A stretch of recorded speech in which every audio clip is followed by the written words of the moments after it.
Monkey, monkey, monkey, monkey, monkey's monkey. You need to leave. So about a week ago, someone wanted to remind everyone that the inventor of the Senpak toe was a black guy named Otetsu Nehemiah, in which I retweeted that tweet saying Kubo knew what he was doing with this, meaning Kubo was giving positive representation to people who identify with as black. In anime, whether you're Asian, Pacific Islander, South American, African, or Black American, so a lot of artists give positive representation, and of course people didn't like that because when I put this on Facebook, I was met with this response. So I don't want everyone to breathe in the monkey smell. There are money-collecting monkeys and curse-collecting monkeys. Nothing but monkeys. And of course, you know I had to block the trolls because many of them came in there saying the usual line, "We was kings, why does race matter? Why do you guys make everything about race? Blah, blah, blah." Remind you, Otetsu and many of the black characters in anime are darker than me and share similar features, but not exactly.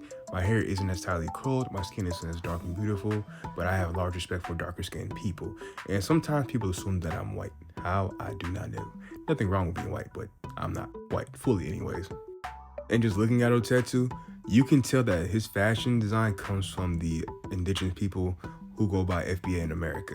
That's very clear to tell. Like when most anime creators draw the different black ethnicities, you can tell who's who, like who's Pacific Islander, who's Asian, or who's Black American or from Africa or South America. You can tell the difference. It's not hard. And Otetsu gives very much FBA and or Black American. Very in his design and his fashion. And Kubo is very, very big on fashion, in which he hasn't hesitated to show us in every art cover of Bleach, with the various characters including Ichigo, Rukia, Renji, all of them, even down to Orihime. They've always been fashionable. And of course, the usual suspects, they don't like that because it's not them being represented, or they just don't like seeing other people other than them being represented.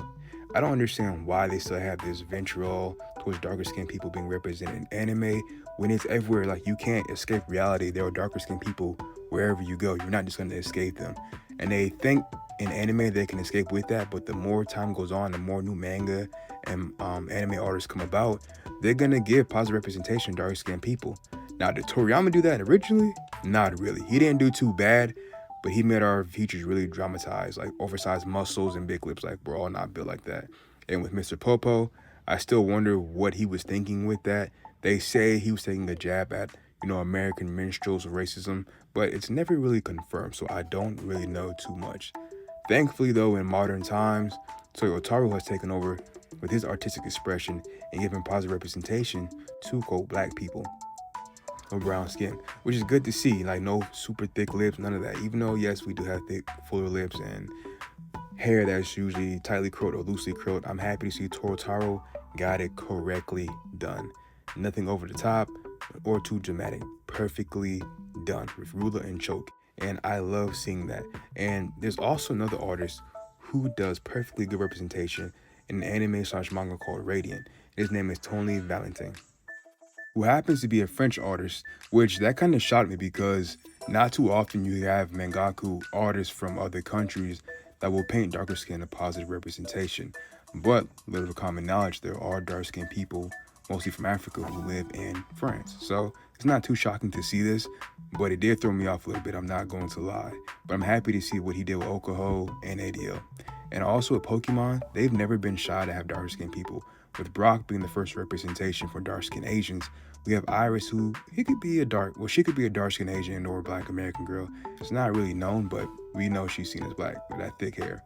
And of course, back to Otetsu, he brought a lot of controversy because, of course, in the Bleach fandom, as in with every fandom, there's racism. That people won't just come out and say it until you post something and then they say how they really feel. There's like two sides to the anime community. There's like the side where everyone gets along and is cool with people of different complexions being represented. And then you have the side who does not want to see people of different complexions represented. They'd rather just keep everything of lighter skin and or, white for lesser description. That's what they want. Which is unfortunate for them because as the world changes, as it's changing daily and it's getting darker complexion-wise, more browner, more darker browner, I don't know what these people are going to do because you're going to see more darker skinned people being represented in manga and anime, and mostly by Japanese people and or other people who are starting to get their foothold into the anime, community type of thing, or industry, yeah, for better words, the anime community industry. So I don't know what these people are going to do besides complain every other month, including Black History Month especially, because they really don't like when you promote the darker skin anime representation, and they hate that. And this picture of Sonic cutting Shadow's hair had a lot of people upset too, because they're like, oh, it ruined my childhood. Oh, I miss when everything wasn't so woke. And that's not even what woke means. Woke just means higher enlightenment of inner peace. So there's that. That has nothing to do with, you know, being conscious and anime in general. It's like even fan art, people don't even change the skin tone. People find a way to still be upset. But the news is you're going to keep seeing darker skinned people being represented in a positive light. In Street Fighter, in your anime, and your regular cartoons, American cartoons, let me be more specific. Even in your comic books, you're going to start seeing more and more of that. And you're not going to be able to get away from it. So you're just going to make yourself miserable every day. You spend all day just hating someone of darker skin. Like, just play it out. Especially in the anime community, because truth be told, Black Americans have really elevated the anime culture. Like before, it was really mostly you see white people just elevating it.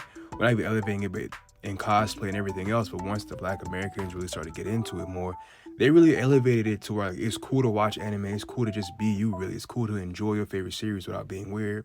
And now more Black Americans are really like into the cosplay scene, which has set the invite for other people of other ethnicities of darker skin as well. They jump into the cosplay scene even more. And with that, that brings in new mangakus, new stories, new characters, new representation, and a positive light. Hopefully we'll get more of that, you know, because for so long it hasn't been like the okay, but now it's okay, it's cool. And I want to see where this goes. I want to see where we can take this thing, you know, while still paying homage to those who brought us anime in the first place, which the birthplace will always be Japan. But shout out to the mangakus of Japan who didn't have to give us positive representation, but they did. But that's all I have to say in this video. Let me know how you guys feel about racism in the anime community, and we'll be up here next time. Chop it up. Peace. Have a good one. Anime Vibes out.